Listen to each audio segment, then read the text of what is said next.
Hi, it's Sandy Wyllie.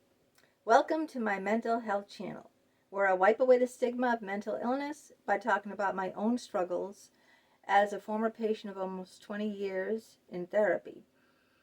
All the links to my books are down below in the description. They're all available on Amazon.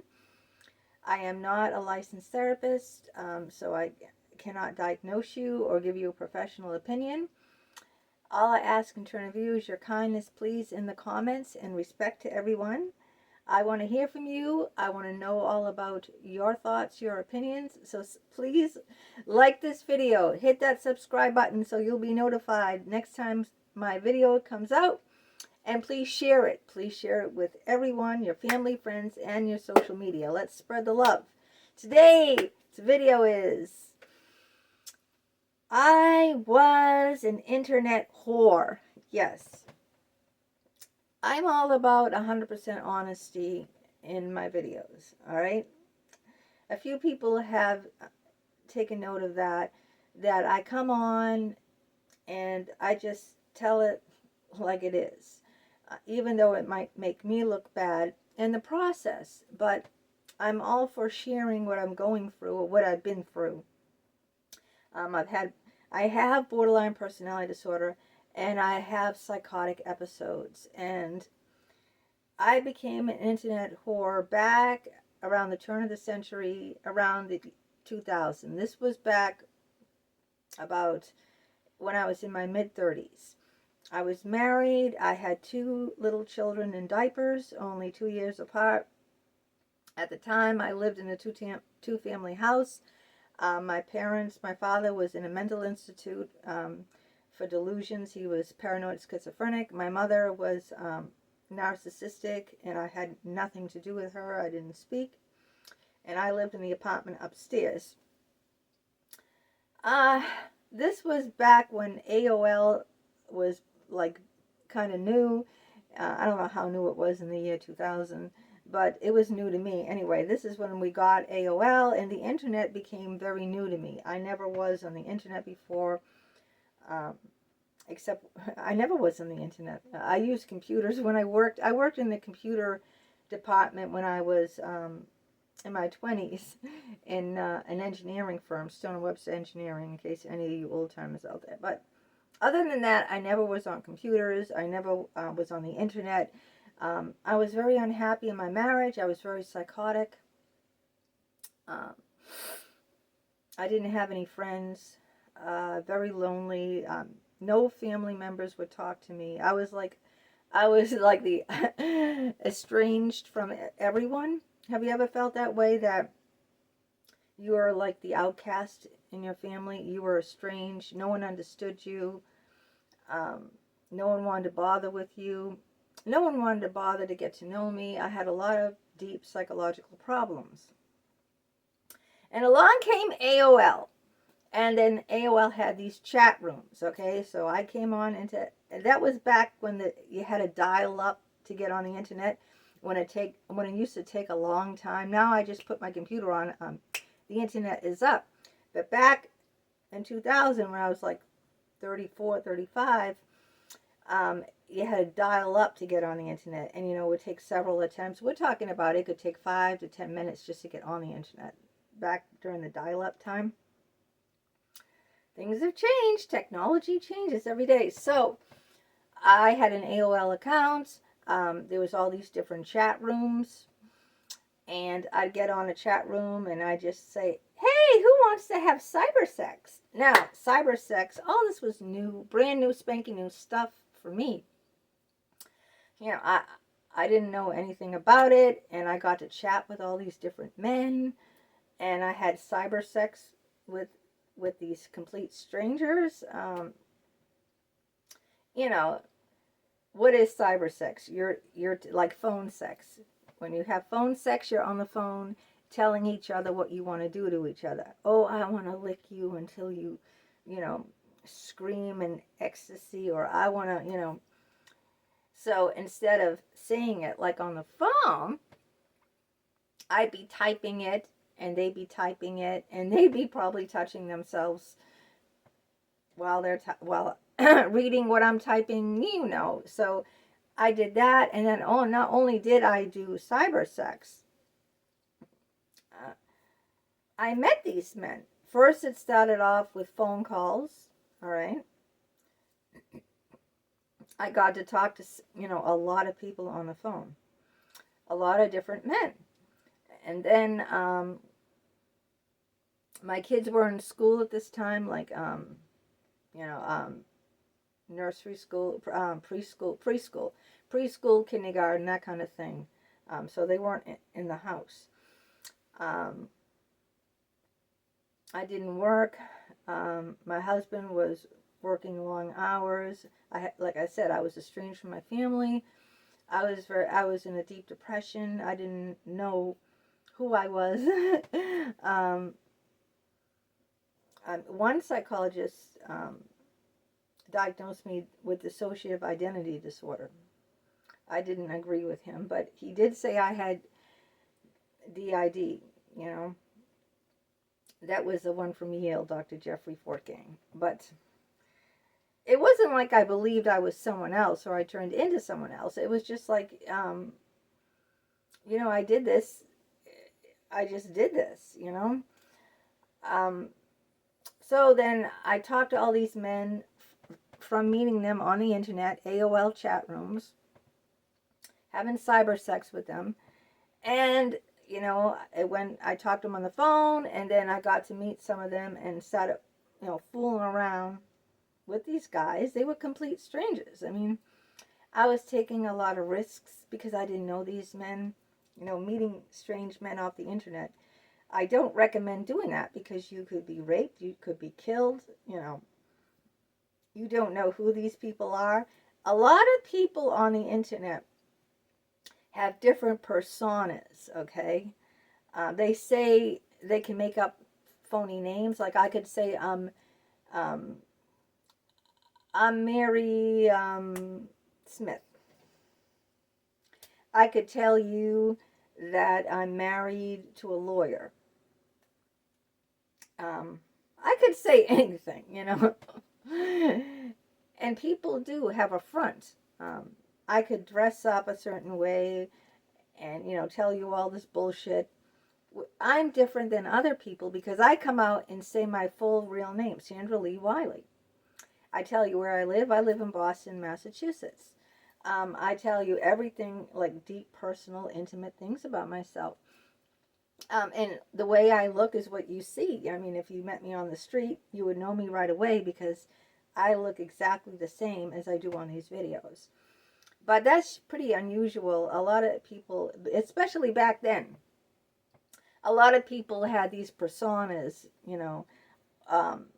on the internet, and they really were nothing like who the people are in real life. And I know that because I met these guys, They'd show me old pictures of themselves, like a 20-year-old picture, everyone looks different when they're younger. One man I met, he showed me this picture of himself. He looked really handsome. He looked really fit. And then when I met him, he was like almost 300 pounds. Apparently that picture was taken like, I don't know, over 20, 25 years ago, and he used to be skinny and he looked young. I mean, they don't tell, and nowadays it's even worse because they can alter the picture with filters. I can take a picture of myself like I am now, and then I can alter it so I can get all the wrinkles. I mean, this picture isn't altered. This is just me in front of my phone. I don't have no filters on this or anything, but I can alter it where I can make my face look like maybe 15, 20 years younger. No lines or anything. There's all sorts of things that you can do to make yourself look different on the internet. And these men would do that. But so I met these men and I started fooling around with these men. Like I said, I was an internet whore. I'd meet them and I'd start making out with them. I only had sex with one of them. His name was Randy.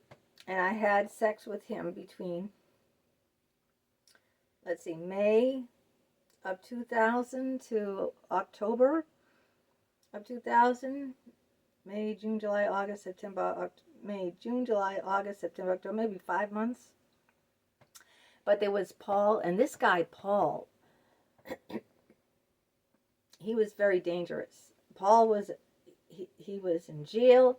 He was a drug addict. And he had a loaded weapon. He had a loaded gun. And he took me to his apartment. And there was just this mattress on the floor.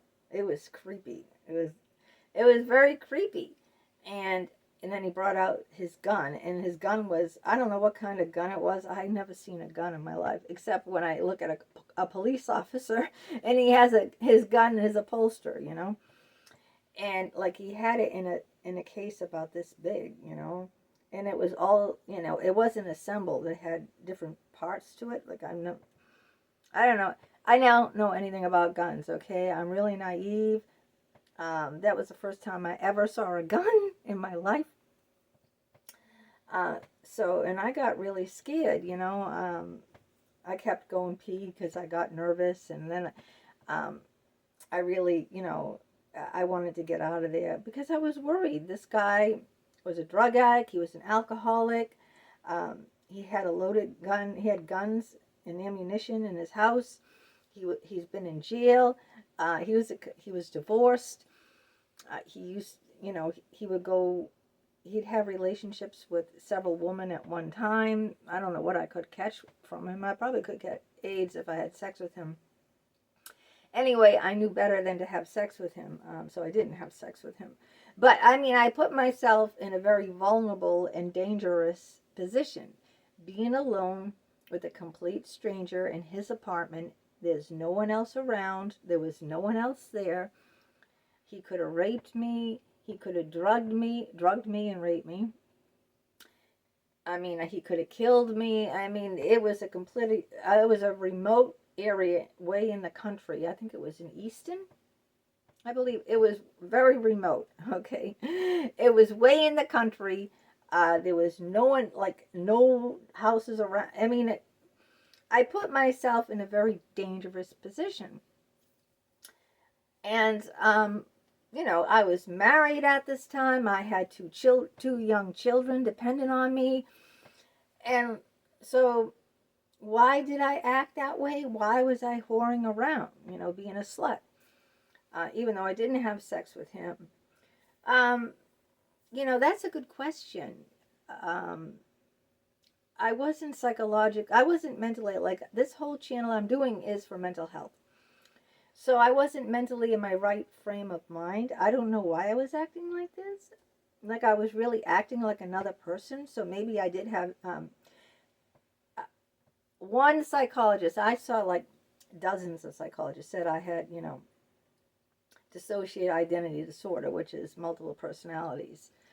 Only one psychologist said this, okay? I don't believe that I have that.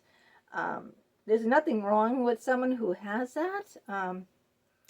Like there's nothing wrong with me because I have borderline personality disorder, whatever. There was no, you know, I mean, a person can, you know, is a person worth love, respect, understanding, and care, no matter what mental illness they have, all right? I can't tell you why I acted like a whore at that time. I really don't have an answer to it. I was just meeting strange men and acting very peculiar. I was going off and taking extreme risks, which I would not advise anyone to do. Don't ever get into a car with a man you don't know, especially someone off the internet, because they're putting on a persona. They're acting a certain way to trap you. And this guy was really, he had a bad temper. He used to make me laugh on the phone. When we talked, he'd crack all these jokes. And I love people that make me laugh. So I was drawn to him. And that's why I met him. And he'd be funny. You know, people have a front. When you first meet someone, it's not who they really are. They're trying to get on your good side, you see. So they'll be jovial, they'll make jokes, they'll flatter you, they'll say all things that you want to hear. Oh, you're gorgeous. Oh, you're so smart. You're this, you're that. You're wonderful. I really like you. You're special. Whatever. Da da da da da da da da. And then once you drop your guard, then the true colors come out, and then they abuse you. Or they just, don't bother with you, treat you like a piece of garbage, like toss you out like a rolled up crumbled piece of paper in the trash. After they squeezed everything out of you first they'll take and take everything out of you, and then when they have no use for you, they'll toss you like an old crumbled piece of paper in the trash.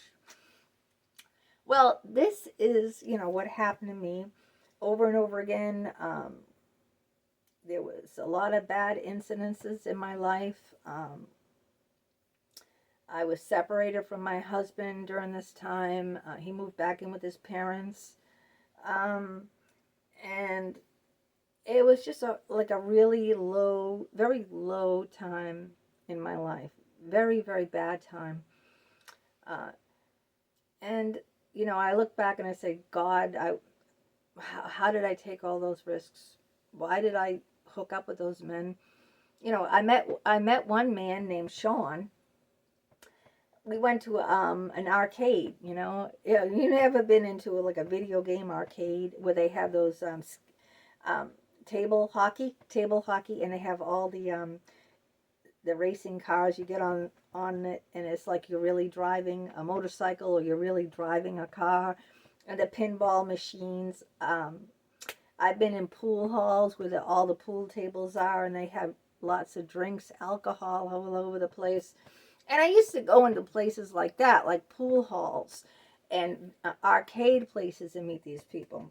And I play pool. I would play video games, and they're usually dark places, with loud music.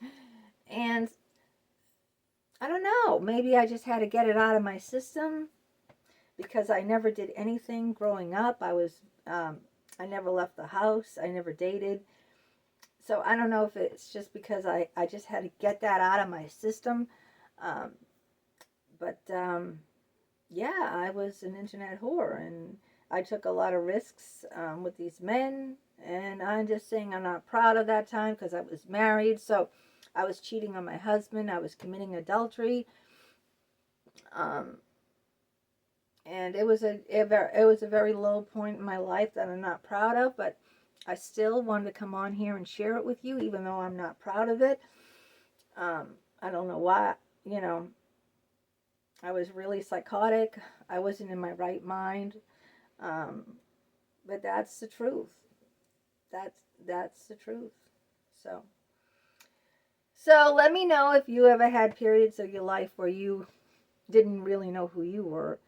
And question yourself and your life. And I seem like I just went down a rabbit hole, of whoring. Let me know if you ever had any incidences, any periods of time in your life where you just didn't know who you were, where you just acted like a totally different person than you usually are, in the comments. And we'll continue talking about it. Okay, take care.